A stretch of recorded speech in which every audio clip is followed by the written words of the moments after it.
Hi అండి, అందరికీ welcome back to my channel. ఈరోజు వీడియోలో మనం చాలా ఈజీగా ఇంట్లోనే చేసుకునే టిఫిన్ ఐటెంలో soft and tasty Mysore bonda చేయబోతున్నాను.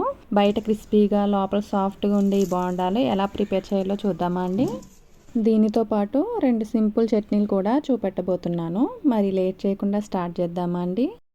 ముందుగా ఒక బౌల్ తీసుకుని 3/4 కప్ వరకు పెరుగును వేసుకుని మొత్తం కలిసేలాగా విస్కర్తో బాగా బీట్ చేసుకోవాలి. ఇప్పుడు దానిలోకి కొద్దిగా సాల్ట్, 1 కప్ వరకు మైదా వేసుకుంటున్నాను.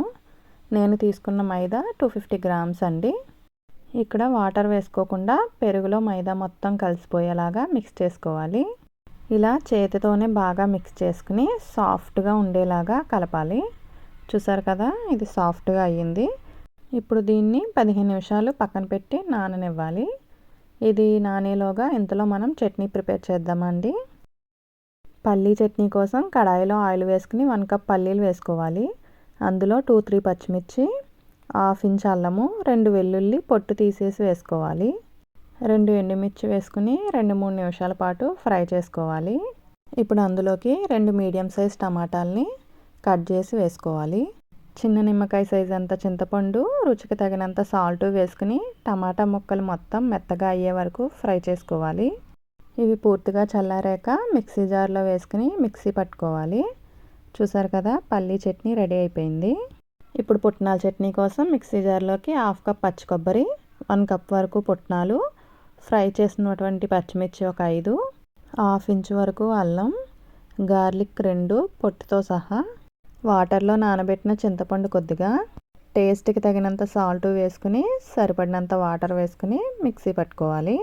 చూసారు కదా, 2 రకాల చట్నీలు రెడీ అయిపోయాయి. ఇప్పుడు వీటిల్ని పక్కన పెట్టుకుని ఇప్పుడు 15 మినిట్స్ అయ్యింది కదండి. ఇప్పుడు ఇందులోకి చిన్నగా తరిగిన పచ్చిమిర్చి 3, 1/2 టీ స్పూన్ వరకు వంట సోడా, 1 టీ స్పూన్ జీలకర్ర వేసుకోవాలి. మీకు కావాలంటే ఇందులోకి 1 టీ స్పూన్ వరకు అల్లం తురుము, సన్నగా తరిగిన కొత్తిమీర కొంచెం వేసుకోవచ్చు. ఇప్పుడు వీటిల్ని మొత్తం కలుపుకోవాలి. ఒకేసారి వాటర్ ఎక్కువగా పోయకూడదు. ముందుగా కొద్దిగా వాటర్ వేసి బాగా కలపాలి. ఇలా కొద్దిగా వాటర్ వేసుకుంటూ బీట్ చేయాలి. మనం ఎంతసేపు నానబెట్టామన్నది ముఖ్యం కాదండి. మనం 15 మినిట్స్ నానబెట్టాము. దీన్ని 4-5 మినిట్స్ అన్నా బీట్ చేయాలి. దాంతో బ్యాటర్ లైట్గా పఫ్గా మారుతుంది. మనం ఎంత బాగా బీట్ చేస్తే బోండాలు బయట క్రిస్పీగా లోపల సాఫ్ట్గా వస్తాయి. చూసారుగా, బ్యాటర్ కన్సిస్టెన్సీ అన్నది థిక్ దోశ బ్యాటర్లా ఉండాలి.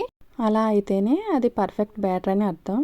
ఇప్పుడు కడాయిలో డీప్ ఫ్రైకి సరిపడినంత ఆయిల్ వేసుకుని మీడియం ఫ్లేమ్ మీదే వేడెక్కనివ్వాలి. మన చేతికి తడి చేసుకుంటూ బోండాల్లా తీసుకుని ఆయిల్లో వదలాలి. ఇలా తడి చేసుకుంటూ వేయడం వల్ల చేతికి అంటుకోకుండా బోండాలు చక్కగా రౌండ్గా వస్తాయి. ఆయిల్ అన్నది ఎక్కువ హీట్ అవనివ్వకూడదండి. అలా హీట్ అయితే తొందరగా కలర్ చేంజ్ అవుతాయి కానీ లోపల వరకు ఫ్రై అవ్వు. ముందుగా చిన్న డ్రాప్ కింద వేసుకుంటే అది పైకి తేలితే హీట్ అయిందని అర్థం. బొండాలు ఒక సైడ్ గోల్డెన్ కలర్ వచ్చాక తిప్పి మరో సైడ్ కూడా ఫ్రై చేసుకోవాలి.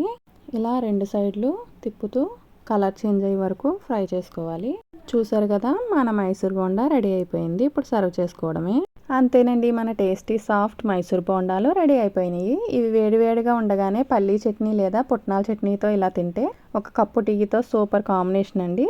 మీరు కూడా ట్రై చేసి ఎలా వచ్చిందన్నది నాకు కామెంట్లో షేర్ చేయండి.